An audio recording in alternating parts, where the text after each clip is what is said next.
저희들이 이 시간 국가 위정자에 대해서 배울 것인데 우리가 하나님께서 세우신 정부에 대해서 어떤 자세를 세워야 되는지 잘 배울 수 있는 시간 될 수 있도록 인도하여 주옵소서.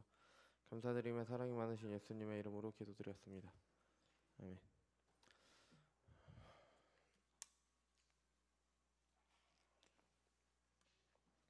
지난주에 우리는 정치에 대한 것을 살펴봤습니다. 교회에서는 구원의 도리만 배우면 되는데 왜 세속적인 정치에 대한 이야기를 하는가? 교회가 세속화된 것이 아닌가? 이렇게 생각하실 수도 있습니다. 아마 이렇게 된 데에는 목회자들이 잘못된 정치 이야기를 하는 이유가 가장 클 것입니다. 교회가 하나의 정치 세력이 된 경우도 있고 세상 권력과 손잡았던 일도 있기 때문에 교회가 정치 이야기를 하면 안 된다라고 생각하실 수도 있습니다. 하지만 이건 잘못된 생각입니다. 우리가 믿는 하나님은 온 세상을 창조하신 분입니다. 물론 과거에 교회가 그랬던 모습이 정당하다는 것이 아니라 그런 잘못에도 불구하고 교회에서는 정치 이야기를 해야 되는 이유가 하나님께서는 교회뿐이 아니라 온 세상을 다스리시는 분이십니다. 하나님께서는 아시리아를 통해서 북이스라엘을 심판하셨고 바벨론을 통해서 남유다를 심판하셨습니다. 또 메대와 바사 제국을 통해 바벨론을 멸망시키셨습니다. 이 모두가 선지서에 기록되어 있고요. 또 선지서를 보면 이스라엘뿐 아니라 열국에 대한 심판 내용도 나옵니다. 하나님께서 그들도 다스리신다는 것을 분명히 보여줍니다. 창세기로 거슬러 올라가면 모두 아담의 후손이고 모두 가인 아니면 셋 자손 중에 하나입니다. 이스마엘 아니면 이삭 자손입니다. 그러니까 다 하나님께서 창조하시고 다스리십니다. 하나님께서 사람들이 사는 세상을 다스리시는 방법으로 나라를 세우시고 국가 위정자를 세우셨습니다. 그게 하나님의 방식이기 때문에 우리는 국가 위정자에 대한 하나님의 방법도 성경이 말하는 바에 따라서 이제 배워야 되는 겁니다. 그 가운데 하나님을 믿는 택함 받은 자녀들을 교회로 부르시고 특별한 은혜로 그들을 다스리십니다. 넓은 의미에서 하나님 나라는 하나님께서 다스리시는 온 세상을 말하지만 일반적으로 하나님 나라라고 하면 그 가운데 하나님을 알고 자발적으로 그의 다스리심의 영역 안에 있는 그런 교회를 말을 합니다. 당연히 정치도 하나님께서 다스리시는 영역 안에 있습니다. 그래서 교회에서는 뭐 누가 옳다, 뭐 어느 정당을 뽑아야 된다 이런 것을 말하는 것이 아니라 하나님께서 세우신 나라를 신자들이 어떻게 대해야 되는지에 대한 성경의 가르침을 배웁니다. 또 신자들은 믿는 순간 하나님 나라를 살게 되지만 하나님께서 정하신 때까지는 이 세상에서의 삶도 살아야 됩니다. 그래서 이 땅에서의 삶도 하나님의 뜻대로 살아야 되는 거죠. 그러니까 이 땅에서의 삶이라고 하면은 뭐 정치를 빼놓을 수가 없는 겁니다. 그래서 교회는 국가 위정자들을 어떻게 대해야 되는지에 대해 성경의 가르침을 이제 가르치고 교회에서 배워야 되는 거죠. 정치뿐 아니라 이 세상의 모든 영역에서 하나님의 뜻과 주권을 나타내는 것이 신자의 삶이며 하나님께 영광 돌리는 삶입니다. 뭐 이런 것은 새로운 생각이 아니라 초대교회 교부인 어거스틴 때부터 있었습니다. 어거스틴의 저작인 신군론, 뭐 하나님의 도성에 보면은 두 도성이라는 말로 이걸 다루죠. 마틴 루터도 두왕국 사상으로 이것을 이었습니다. 칼빈을 비롯한 종교개혁자들도 모두 마찬가지입니다. 칼빈의 가르침을 따르던 칼빈주의자 중에 하나인 아브라함 카이퍼가 네덜란드에서 이런 생각을 꽃피웠죠. 그래서 사실 이 모든 것의 시작은 바울입니다. 근데 바울 지난주에 봤듯이 로마서 10장전과 디모데전서 2장이 정치를 어떻게 대해야 되는지에 대해서 이야기를 해주고 있습니다. 그래서 대부분 신학 흐름은 바울, 어거스틴, 종교개혁, 칼빈 이런 식으로 이어집니다. 이 흐름을 따르는 신학을 개혁주의 신학이라고 합니다. 근데 제가 개혁주의라는 말을 잘 사용하지 않는데 그 개혁주의라고 하면 신학의 무슨 주의 가운데 하나를 선택한 느낌이 들어서 그렇게 잘 안 합니다. 자유주의가 있고 개혁주의가 있는데 개혁주의를 택한 게 아니라 가장 성경을 바르게 보려는 노선이 개혁주의 노선인 겁니다. 나머지는 좀 성경에서 왜곡되는 그런 경향이 좀 있습니다. 그래서 하나님께서 국가를 왜 세우셨는가? 사람들이 사는 사회의 질서를 유지하기 위함입니다. 법을 만들고 법을 어긴 사람을 처벌하고 지킨 사람을 격려함으로 사회가 급속도로 타락하는 것을 막습니다. 어떤 사람들은 국가를 악으로 규정하고 국가가 사라지면 사람들이 자유롭고 평화롭게 살 것이다 라고 하는데 그건 착각입니다. 더 큰 혼란을 가져오게 됩니다. 그나마 공권력이 있으니까 사람들이 법을 지키고 질서가 이 정도 유지되는 거지 법 없이도 살 수 있는 사람이라고 여겨지는 사람도 법이 없다면 얼마든지 아닐 수가 있는 거죠. 전적으로 부패한 사람이기 때문에 어쩔 수가 없는 겁니다. 이를 하나님께서는 국가에게 법을 어긴 사람을 처벌할 수 있는 공권력을 주셨습니다. 그래서 그거 가지고 질서를 유지하는 거죠. 나라가 공권력으로 법을 어긴 사람의 권리를 제한하는 것은 그거는 나라가 하는 정당한 일입니다.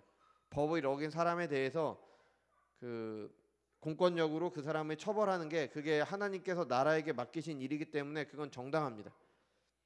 물론 구체적인 문제가 있겠죠. 뭐 어떤 법을 어떻게 적용해서 그게 뭐 합법이냐 불법이냐 뭐 정당하냐 정당하지 않냐 뭐 이런 구체적인 문제가 있지만 정당한 경우에 정당한 방법으로 공권력을 행사하는 것은 하나님의 뜻을 행하는 겁니다. 신자들은 당연히 그런 국가의 다스림에 순종해야 됩니다. 물론 공권력이 하나님의 뜻을 행한다는 생각은 하지 않습니다. 세상 권력이기 때문에. 신자들은 그것이 하나님께서 세상을 다스리시는 방법인 줄 알고 그것에 순종하는 겁니다. 로마서 13장 1절에서 4절입니다. 우리 한번 찾아서 읽어보겠습니다. 뭐 지난주에 봤던 건데 로마서 13장 1절에서 4절입니다.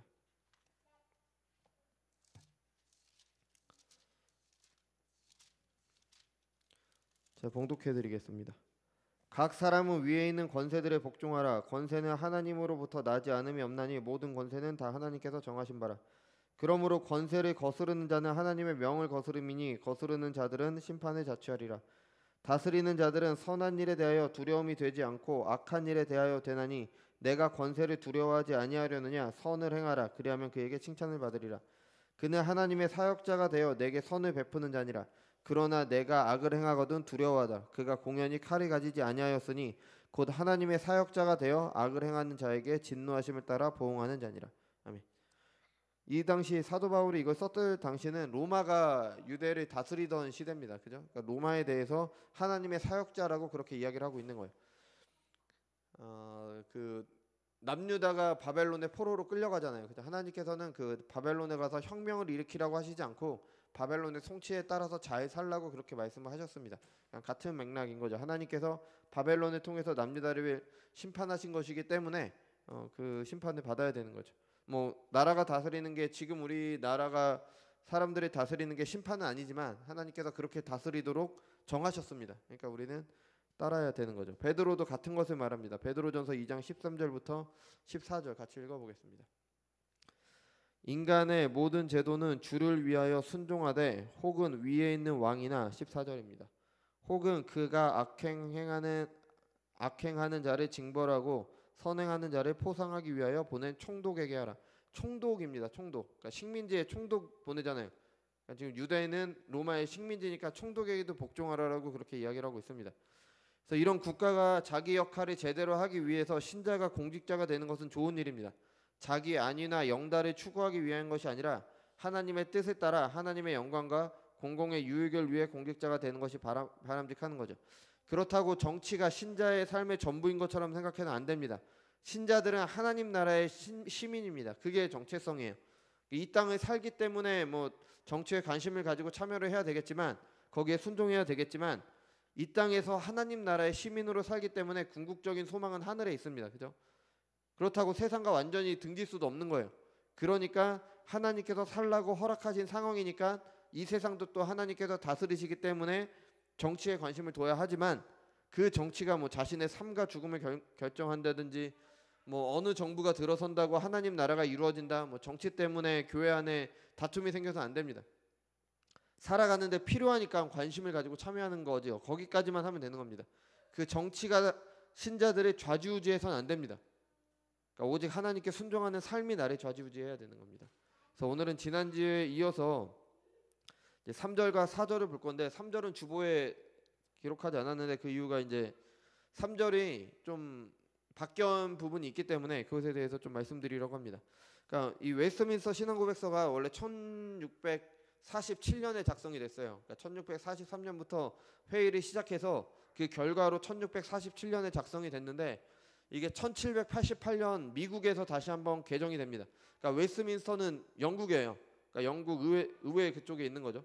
그러니까 거기에 영국에서 만든 건데 1988년에 영국에서 미국으로 이제 청교도들이 건너왔잖아요. 근데 그들이 이제 한번 개정을 합니다.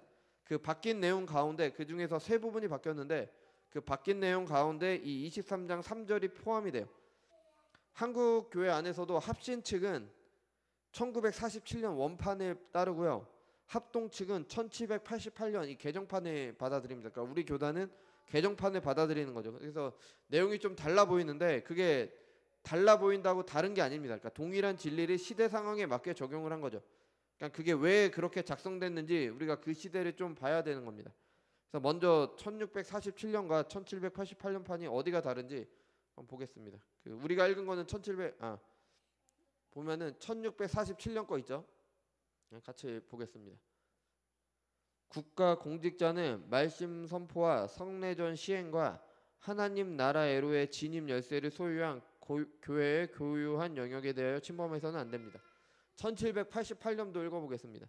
위정자는 말씀과 성례를 집화행하거나 천국 열쇠의 권세를 자기들의 것으로 취해서는 안 된다.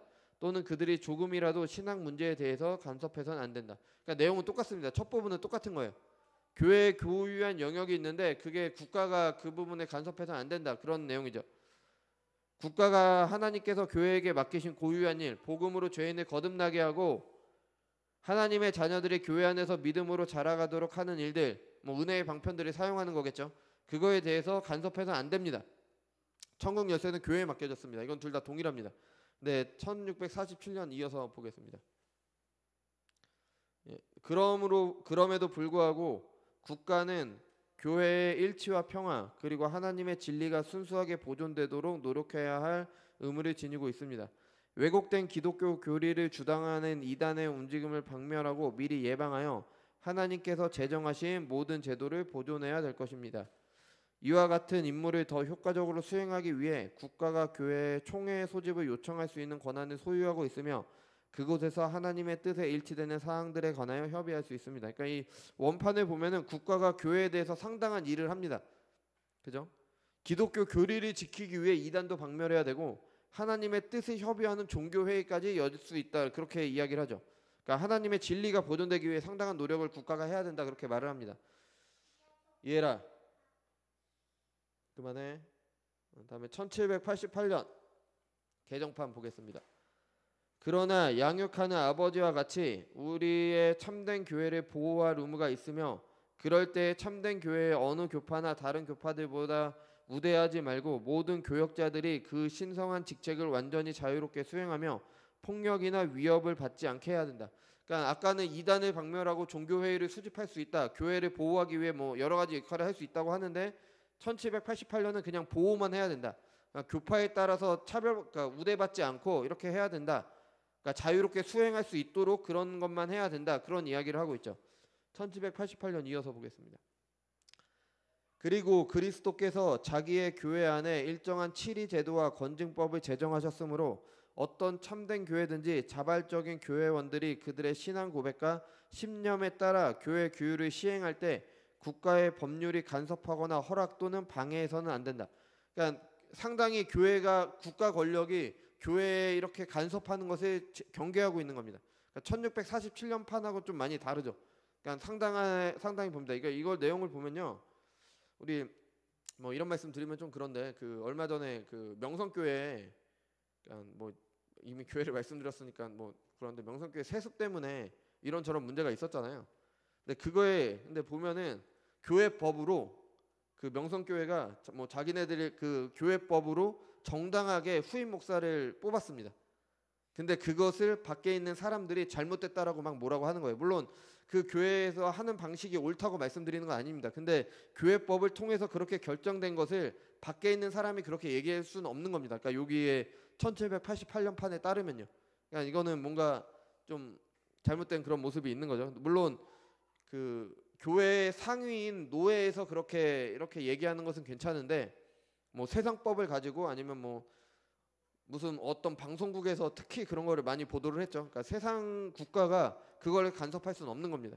왜냐하면 교회법에서 자신들이 정당한 방법으로 그렇게 한 거기 때문에. 그렇죠?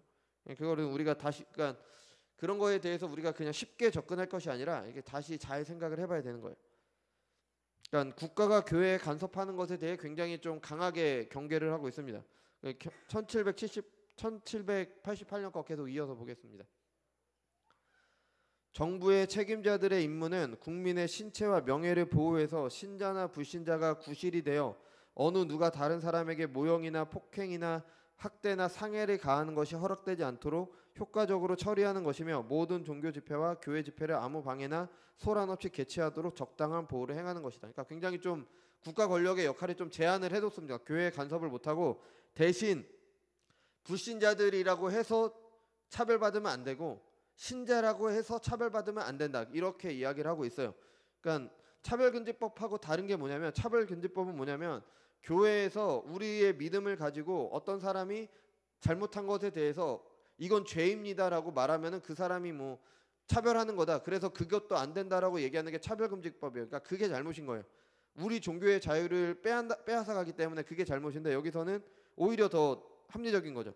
신자들은 신자들답게 신자들이 그냥 하고 불신자들은 불신자답게, 그러니까 우리가 우리의 믿음을 자연스럽게 얘기하고 그 사람도 믿지 않는 사람들도 믿지 않는 자들의 것을 얘기할 수는 있어요. 서로 얘기할 수 있다. 그렇게 얘기를 하는 거잖아요. 국가가 그렇게 얘기할 수 있도록 보호를 해줘야 된다. 어느 특정한 대상이 뭐 사회적 약자라 그래서 그 사람들만 이렇게 하는 게 아니라 다 모든 국민들이 다 그렇게 잘할 수 있도록 해야 된다. 그러니까 적당히 보호를 해야 된다. 이게 나와 있는 거죠. 그죠? 그러니까 차별금지법하고는 다릅니다. 이거를 같은 거라고 생각하시면 안 됩니다. 그래서 이 부분도 1647년보다는 진리를 수호한다기보다는 진리를 전하거나 아니면 교회가 그 진리를 가지고 살아가는데 뭐 방해받지 않도록, 그죠? 뭐 다른 사람들의 피해를 받지 않도록 보호해줘야 된다. 이런 느낌이 강합니다. 그러니까 1647년의 것은요, 국가와 교회의 관계를 보다 밀접한 것으로 본 거예요. 더 가까운 관계로 본 겁니다. 그리고 좀 더 간섭할 수 있는 걸로 봤고, 1788년은 국가가 교회에 간섭하는 것을 막고 있죠. 많이 막고 있어요. 그러니까 국가가 종교에 지나치게 간섭을 해서 신앙생활을 할 수 없어서 미국으로 건너간 사람들이 청교도들이잖아요. 그죠? 그러니까 청교도들은 그것을 겪었기 때문에 이런 내용을 이제 개정을 한 겁니다. 그래서 뭐 교회는 지금 우리는 그 세속 권력 아래, 그러니까 뭐 기독교 국가가 아니기 때문에 세속 권력 아래 있기 때문에 1788년의 것이 우리랑 좀 더 맞다고 그렇게 볼 수가 있어요. 근데 1647년에 이 처음 작성하신 분들이 이런 위험을 몰랐을 거라고 생각해서 안 됩니다.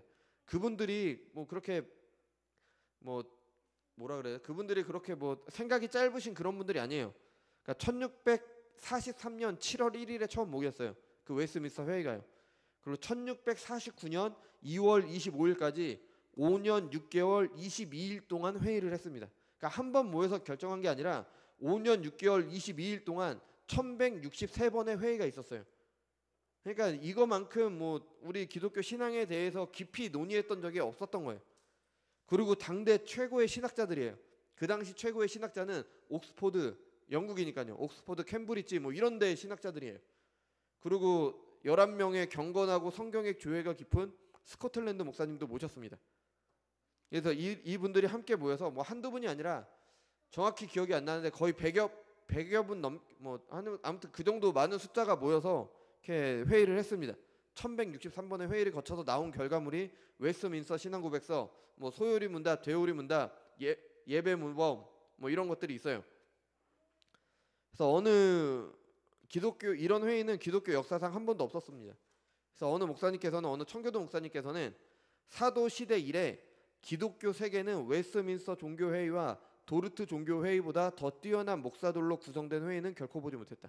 그러니까 이렇게 말씀하실 정도로 학문적으로도 뛰어나신 분들이 모였고요. 경건의 수준도 굉장히 높았습니다.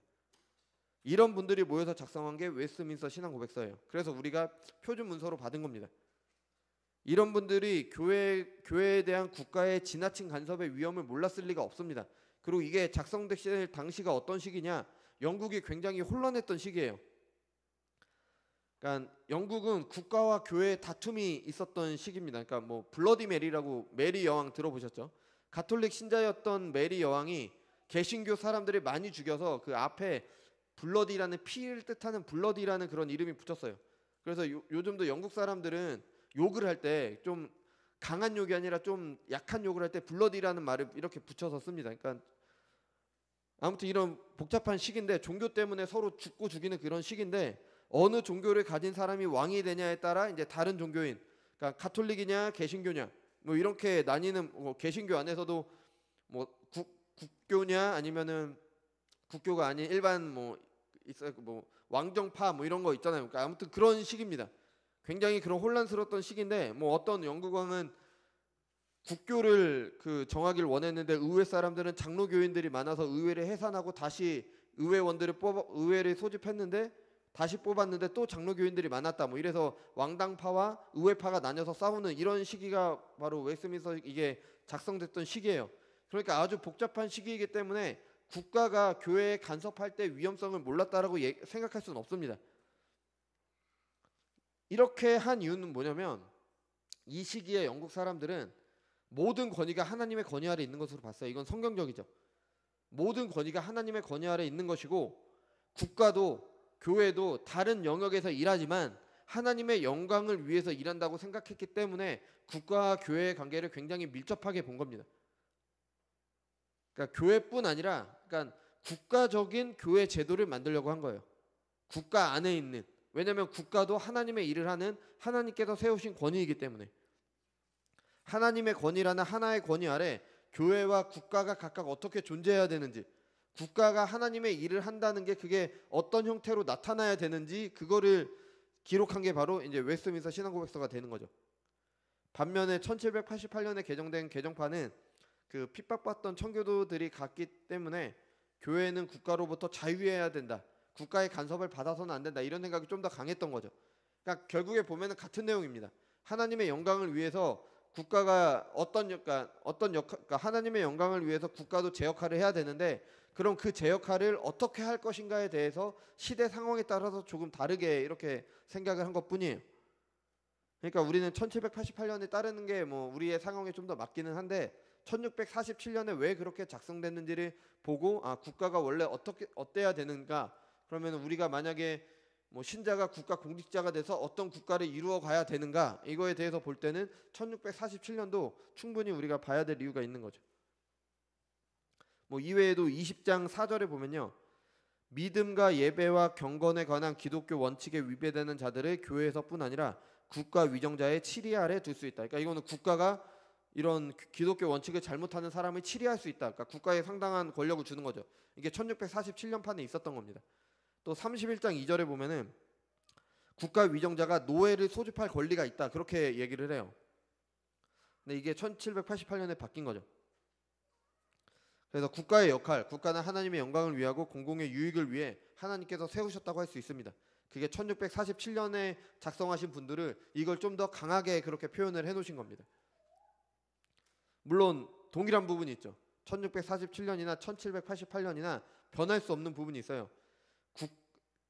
국가는 국가의 문제가 있고 교회는 교회의 영역이 있다는 겁니다. 교회에서 하는 영적인 문제에 대해서 국가가 간섭할 수 없습니다. 그거는 없어요. 그거는 절대 안 되는 겁니다. 하지만 교회는 세상적으로 보잖아요. 이 세상에서 보면은 교회는 국가에 속해 있는 단체입니다. 행정적으로 보면은 교회는 국가에 속해 있잖아요. 그죠? 그러니까 물론 하나님께서 피로 값주고 사신 교회이고 하나님의 것입니다. 그건 당연해요. 근데 하나님께서 하나님의 섭리 아래 주님께서 다시 오시는 날까지 이 땅 가운데서 국가 아래 있도록 그렇게 정하셨어요. 그래서 우리 교회도 국가에 보면은 그게 돼 있습니다. 뭐라 그러죠? 그게 갑자기 생각이 안 나는데 사법 뭐 그런 단체로 아무튼 이렇게 등록이 돼 있어요. 그래서 등록했다는 등록 번호도 있고 그래요. 그러니까 교회도 국가에 속한 단체입니다. 하나님께서 하나님의 섭리 아래 그렇게 두셨어요. 그럼 교회가 국가의 통제를 받아들여야 되는 겁니다. 그 통제를 받아들인다는 게 예배를 드리거나 아니면 뭐 영적인 것을 할 때 뭐 영적인 영역에 관한 거 은혜의 방편을 사용할 때 그런 것들을 받아들이는 게 아니라 교회가 진리의 말씀에 대해서 국가가 이렇게 가르쳐야 된다라는 뭐 지침이 내려와서 그거를 받아들이는 게 아니라 그거는 교회의 고유한 영역입니다.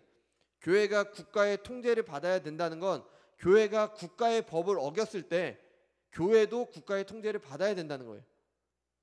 그러니까 예를 들면 목회자가 성도를 상대로 사기를 쳤다. 그럼 목회자가 법을 어긴 거잖아요. 그럼 국가가 치리자로 개입할 수 있다는 겁니다. 그냥 있으면은 성도들은 계속 이 목회자들한테 당하고 교회의 질서가 무너지겠죠. 무법천지가 될 거예요. 이런 경우에 국가가 개입할 수 있다는 거예요. 이게 국가의 의무, 하나님의 영광과 공공의 유익을 위해 이렇게 할 수 있다는 겁니다. 뭐 일반법과 충돌하면서 국가는 간섭하지 말아야 된다 이러면 안 되는 겁니다. 물론 교회가 국가 아래 있다는 건 아닙니다. 전적으로 국가 아래 있다는 건 아니에요. 우리는 하나님의 다스림을 받는 사람들이니까. 하지만 또 서로의 고유한 영역이 있습니다.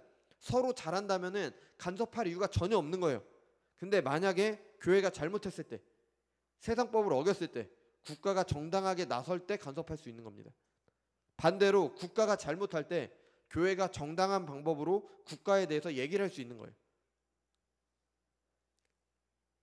해도 된다가 아니라 그렇게 하지 않으면 국가나 교회나 직무유기라는 겁니다. 하나님께서 맡기신 일을 안 한다는 거예요. 이런 교회와 국가의 관계는 기독교의 뿌리가 깊은 영국에서는 가능했지만 우리나라와 같은 국교가 기독교가 아닌 나라에서는 국가의 간섭이 교회의 탄압으로 이어질 확률이 훨씬 더 높아요. 그래서 국가의 간섭을 최소화하는 것도 이해가 됩니다. 그게 맞는 것 같습니다. 하지만 왜 처음에 작성하신 분들이 이렇게 작성했는지를 생각하면서 그러니까 국가가 본래 어떻게 돼야 되는지, 이제 국가의 모습이 어떻게 되는지 우리는 배우게 되는 거죠. 그래서 국가와 교회에 대한 잘못된 극단이 있는데, 국가와 교회는 전혀 간섭해서 안 된다, 뭐 완전히 분리된 곳이다, 이게 제세례파가 이런 생각을 가지고 있었고요. 이건 잘못된 생각입니다. 무정부주의를 주장하는 그런 분들이 계신데 이거 잘못된 생각이에요. 신자는 두 도성을 사는 사람들입니다. 교회의 법을 어기면 국가가 간섭할 수 있습니다. 반대로 교회가 국가 위정자의 치리 아래 있다는 것도 잘못된 생각입니다. 이게 영국의 성공회 국교회의 입장이죠. 이 사람들은 국가 통치자가 교회의 머리입니다. 그래서 수장제라 그러죠.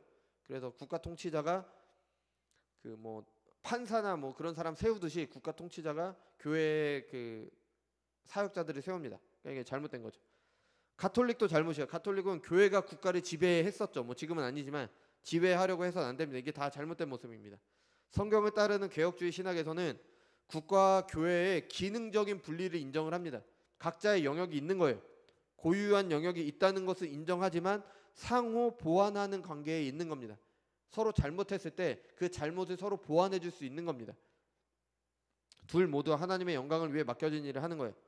물론 우리나라와 같은 상황에선 국가가 교회에 간섭하는 일이 더 적을 수밖에 없습니다. 노예도 소집할 수 없고 교회의 치리에 간섭해서도 안 됩니다. 그건 교회법이기 때문에. 교회 안에서 하나님의 말씀에 따른 교회법과 치리가 있기 때문에 그 간섭해서 안 되는 거죠. 근데 그게 교회 안에서 해결이 안 된다. 그래서 뭐 다툼과 혼란이 있다. 그러면 그게 전체 사회의 무질서를 이끌게 된다. 그러면 그때 간섭하게 되는 겁니다. 그래서 서로 상호 보완할 내용이 있는 거죠. 또 벨딕 신앙고백서 36항에서 위정자들에 대해서 이렇게 이야기를 합니다. 제가 안 써놨네요. 그러면 제가 그냥 읽어드릴게요. 그들의 직책은 세속 국가의 복지에 관심을 가지고 지켜보는 일뿐 아니라, 여기서 그들은 위정자입니다. 그러니까 위정자의 직책은 세속 국가의 복지에 관심을 가지고 지켜보는 일뿐 아니라 교회의 일을 살펴 모든 우상 숭배와 거짓된 예배를 제거하고 예방하는 것이다. 국가 위정자의 의무이다. 그러니까 굉장히 국가의 역할을 크게 이렇게 잡아놨었죠. 이 벨직 신앙 고백서도 우리가 받아들이는 그런 신앙 고백서입니다. 그러니까 국가가 어떤 역할을 해야 되는지 예전에는 그러니까 대부분 기독교 국가에서 이런 게 기록이 됐기 때문에 이렇게 생각을 했습니다.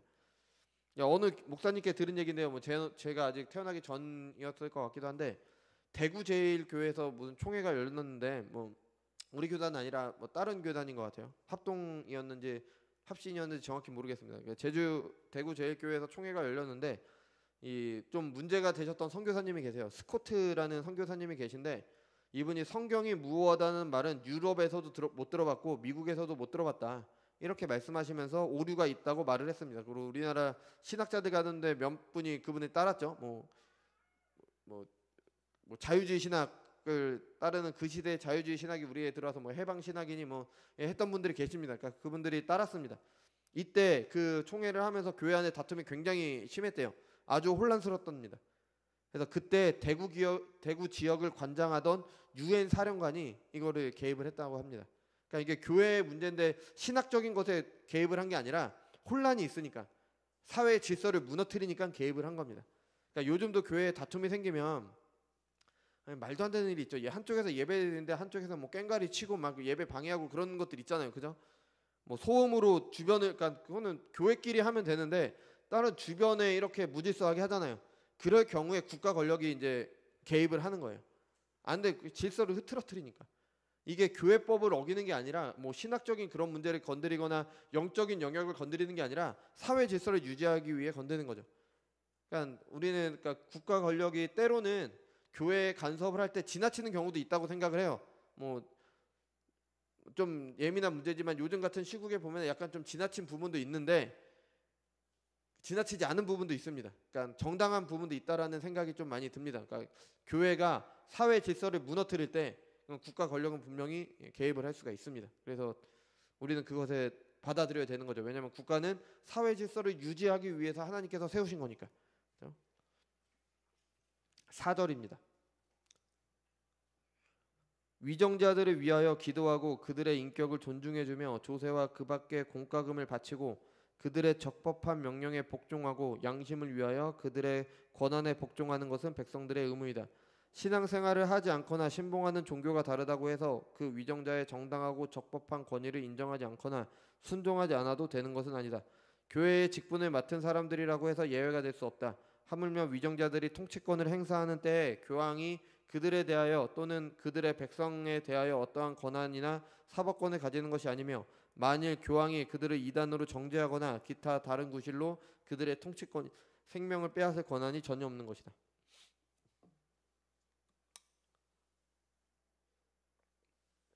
마지막 부분에 나온 그 카톨릭 부분은 그 당시에 그 카톨릭 교회가 국가 권력을 이렇게 가지고 있고 뭐 마녀 사냥 이런 거 했잖아요, 그죠? 그러니까 그런 거 해서는 안 된다라고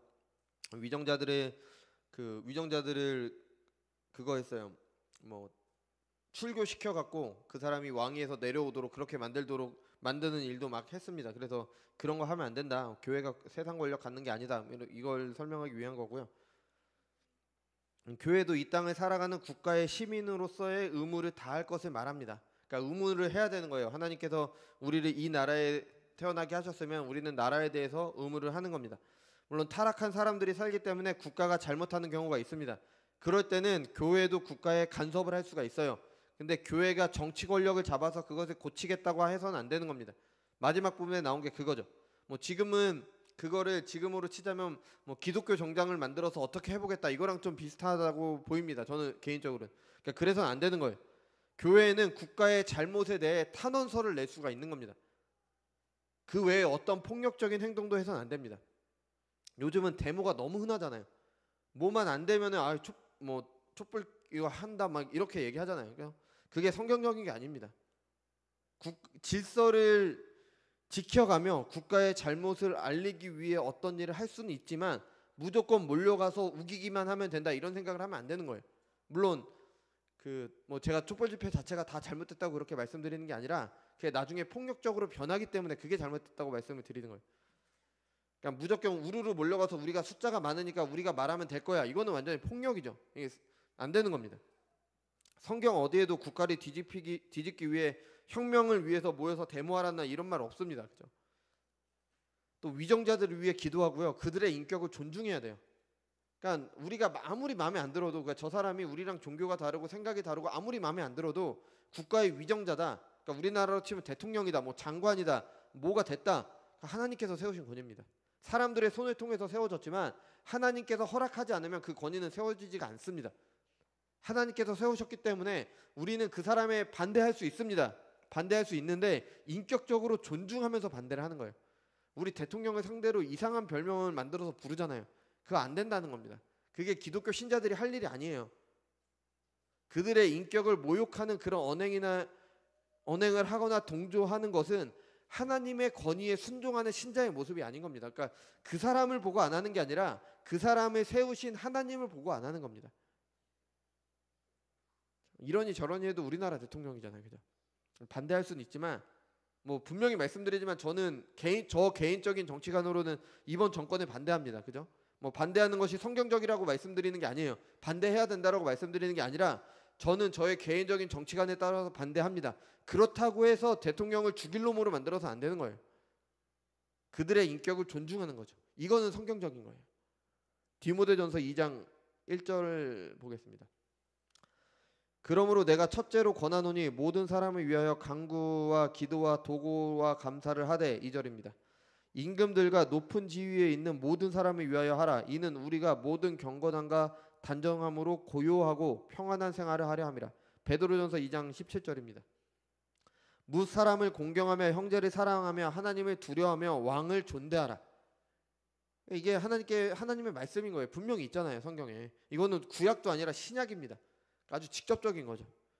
국가가 평안하지 못하면 우리가 신앙생활에 지장이 있습니다. 코로나 때문에 국가가 시끄러우니까 예배 드리는데 제한이 생기잖아요. 뭐 나라에 어떤 문제가 있어요. 그럼 당연히 교회에도 어떤 제한이 오게 돼 있습니다. 그죠? 그러니까 나라에 어떤 문제가 있으면 그 나라에서 예배를 드리는 것도 당연히 문제가 생겨요. 그러지 않도록 국가 위정자를 위해 기도하고 그들에게 순종하며 나라법을 따라 의무를 다하는 것이 국가를 대하는 신자의 바른 자세인 겁니다. 그러니까 위정자의 종교가 다르다고 할지라도 하나님께서 세우신 권위이기 때문에 순종하는 겁니다. 우리는 정치에 대한 성경의 가르침을 받습니다. 뭐 현재 상황에서 상당히 예민할 수도 있지만 성경의 가르침은 보수가 맞다, 진보가 맞다 이야기를 하지 않습니다. 성경이나 신학에 관해서는 옛것을 지키는 보수가 맞습니다. 이거 성경과 신학은 보수가 맞아요. 이거는 신학적인 견해가 그렇다는 거지 정치에 있어서 보수와 진보 어느 한쪽이 맞다고 할 수 없어요. 성경이 그렇게 말하지 않습니다. 모두 전적으로 부패한 인간이게 하는 거기 때문에 문제가 다 있습니다. 또 하나님의 일반 은혜가 있기 때문에 두 쪽 다 잘하는 부분도 있어요. 못하는 부분이 있고 잘하는 부분도 있습니다. 지금까지 말씀드린 국가의 존재와 국가와 교회의 관계가 아주 이상적이잖아요. 근데 우리나라에서는 이루어지기엔 다소 무리가 있어요. 왜냐하면 우리나라는 기독교 국가가 아니기 때문에. 그렇지만 국가의 본래 모습이 어떠해야 한다는 것을 알고 그런 국가를 이루기 위해 힘써야 되는 거죠. 그리고 우리의 상황에서 하나님께서 국가에게 하라고 하신 신자들의 자세를 우리의 상황에 맞게 해야 되는 겁니다. 이를 위해 뭐 신자들이 공직 자리에도 올라가고 국가가 잘못할 때는 정당한 방법으로 항의도 해야 되는 겁니다. 또 국가가 교회에 지나치게 간섭하는 것도 경계해야 되는 겁니다. 우리의 영적인 영역에 대해서 간섭하는 것은 우리는 경계하고 그거는 막아야 되는 겁니다. 반대로 교회도 국가에 대한 의무를 다해야 되는 거죠. 국가가 유지하려는 사회 질서를 흐트러뜨려서는 안 됩니다. 하나님의 말씀에 벗어나지 않는 범위 내에서는 지켜야 되는 겁니다. 목사라는 것이 뭐 교회의 직분자라는 것이 하나님의 자녀라는 것이 세상법을 어겨도 된다는 것을 말하지 않아요. 특수한 경우에 하나님의 영광을 위해 어기는 경우가 있습니다. 그거는 뭐 세상이 잘못하는 경우에 하나님께 영광 돌리기 위해서 세상법을 어겨야 되겠죠. 왜냐하면 일제 시대에 지배받고 있었던 그 손양원 목사님께서는 신사참배하라는 국가 권력에 대항을 하셨잖아요. 그거는 하나님의 영광을 위해 대항을 하는 겁니다. 자기 믿음에 따라서 대항할 수 있는 거예요. 근데 하실 때 데모 같은 거 하시지 않으셨어요. 그냥 당하셨습니다. 그냥 잘못됐다는 거 계속 말씀하심으로 당하셨어요. 이게 신자들의 자세라는 겁니다. 그래서 신자들의 삶이 고난일 수밖에 없는 거예요. 뭐 이런 경우는 특수한 경우죠. 네, 일반적인 경우에 정당한 정부의 요구에 순종하는 것은 신자의 마땅한 자세입니다. 이런 가르침을 기억하실 때 세상에 현혹되지 않고 이 혼란스러운 세상 가운데서도 하나님의 자녀로 바르게 살아가실 겁니다. 같이 기도로 하겠습니다.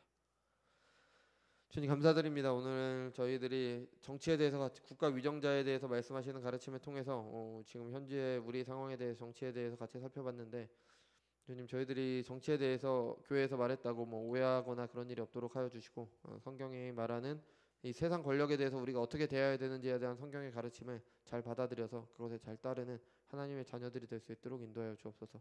정치가 하나님과 전혀 관계없는 것이 아니라 하나님의 뜻대로 살아가는 삶 가운데 이 세상 정치와의 관계도 있기 때문에 그것에 대한 하나님의 말씀이 어떠한지를 알고 세상을 잘 대하는 저희들이 될 수 있도록 인도하여 주옵소서.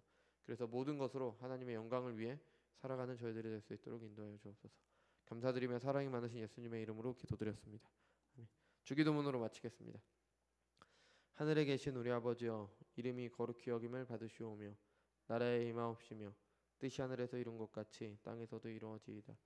오늘날 우리에게 일용할 양식을 주옵시고 우리가 우리에게 죄 지은 자를 사하여 준 것 같이 우리의 죄를 사하여 주옵시고 우리를 시험에 들게 하지 마옵시고 다만 악에서 구하옵소서.